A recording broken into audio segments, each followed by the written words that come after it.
প্রিয় দর্শক আসসালামু আলাইকুম। আমি ডক্টর বজলুর রহিম রিপন আপনাদের সবাইকে জানাচ্ছি শুভেচ্ছা। প্রিয় দর্শক, আজকে আমরা আলোচনা করব পিঠে ব্যথা, তার কারণ এবং তার সম্ভাব্য সমাধান নিয়ে। প্রিয় দর্শক, তার আগে আমরা জানব যে আসলে পিঠ আমরা কোন অংশটুকুকে বলি। আমাদের কোমরের উপরের অংশ এবং ঘাড়ের যে নিচের অংশ, এটাকে আমরা সাধারণত পিঠ বলে থাকি এবং এটাকে মিডল ব্যাক বা আপার ব্যাকও বলা হয়। এই এরিয়াতে যখন আমরা কোনো ব্যথা অনুভব করি সেটাকেই আমরা পিঠে ব্যথা বলি এবং এই পিঠে ব্যথা নানা কারণে হতে পারে। বিশেষ করে ধরেন যারা লং টাইম কুজু হয়ে বসে কাজ করেন, অফিস ওয়ার্ক করেন, বিশেষ করে কম্পিউটার ওয়ার্ক করেন বা মোবাইল অপারেটিং করেন অথবা অফিসিয়াল লেখালেখির কাজ করেন, তাদের ক্ষেত্রে সাধারণত দেখা যায় যে পিঠের মাংসপেশিগুলি বা লিগামেন্ট বা টেন্ডনগুলি ওভার স্ট্রেস হয়ে স্টেইন হয়ে এই ধরনের ব্যথা হতে পারে। আবার অনেক ক্ষেত্রে দেখা যায় অ্যাকুয়েট ইনজুরির কারণেও কিন্তু পিঠে ব্যথা হতে পারে, যেমন খেলাধুলাজনিত কারণে হতে পারে, এক্সারসাইজ করার সময় হতে পারে, ভারী কোনো জিনিস তুলতে যেয়ে হতে পারে। এরকম অনেক কারণেই কিন্তু ব্যথা হতে পারে, বিশেষ করে পোর পোস্চারের কারণে বেশি হয়ে থাকে। এবং তাছাড়াও আরও অনেক কারণ আছে, যেমন ডিজেনারেটিভ চেঞ্জের কারণে হতে পারে, হার্নিয়েটেড ডিস্কের কারণে হতে পারে এবং আর্থ্রাইটিসের কারণে হতে পারে, টিউমারের কারণে হতে পারে, ফ্র্যাকচারের কারণে হতে পারে। এরকম অসংখ্য কারণ কিন্তু পিঠে ব্যথার রয়েছে।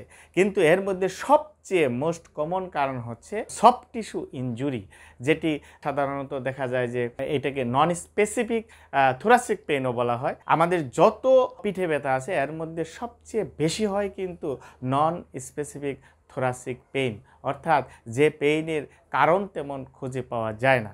এবং এই ধরনের নন স্পেসিফিক থোরাসিক পেইনের ক্ষেত্রে দেখা যায় রোগীরা দীর্ঘ সময় ব্যথানাশক ওষুধ খাওয়ার পরেও কিন্তু ব্যথা কমতে চায় না এবং অনেক সময় দেখা যায় যে ব্যথা কিছুটা কমলেও পরবর্তীতে ওষুধ খাওয়া বাদ দিলে আবার ব্যথা শুরু হয়ে যায়। এর পিছনের কারণটি কি? এর পিছনের কারণ হচ্ছে আসলে যে কারণে হয়, যেমন সফট টিস্যু ডিসফাংশন, অর্থাৎ মাংসপেশি, লিগামেন্ট বা টেন্ডনের মধ্যে যে প্রবলেমটা হয় এবং ডিসফাংশনটা হয়, অনেক সময় দেখা যায় মাংসপেশি শক্ত হয়ে যায় অথবা মাংসপেশি উইক হয়ে যায়।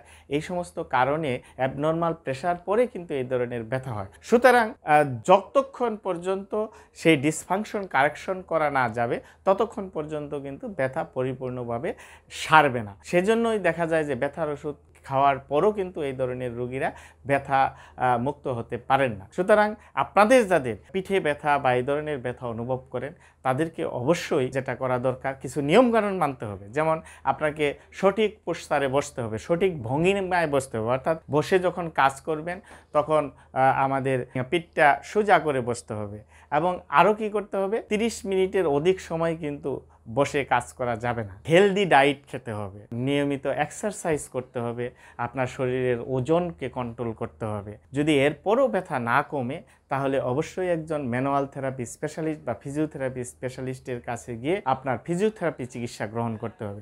কারণ এই ধরনের নন স্পেসিফিক থোরাসিক পেইনের ক্ষেত্রে কিন্তু আপনার ফিজিওথেরাপি খুবই ইফেক্টিভ ট্রিটমেন্ট, বিশেষ করে আপনার ম্যানুয়াল থেরাপি খুবই ইফেক্টিভলি কাজ করে। বিশেষ করে joint mobilization, joint manipulation, soft tissue mobilization করে আমরা সফট টিস্যুকে কারেকশন করে আমরা এই ধরনের ব্যথা দূর করতে পারি। সুতরাং আপনাদের যাদের এই ধরনের ব্যথা অবশ্যই একজন স্পেশালিস্ট ফিজিওথেরাপির পরামর্শ নিতে পারেন। তো ধন্যবাদ প্রিয় দর্শক আপনাদের সবাইকে। আমাদের সাথেই থাকবেন, পরবর্তীতে কথা হবে অন্য কোনো বিষয় নিয়ে। সে পর্যন্ত ভালো থাকবেন। আসসালামু আলাইকুম।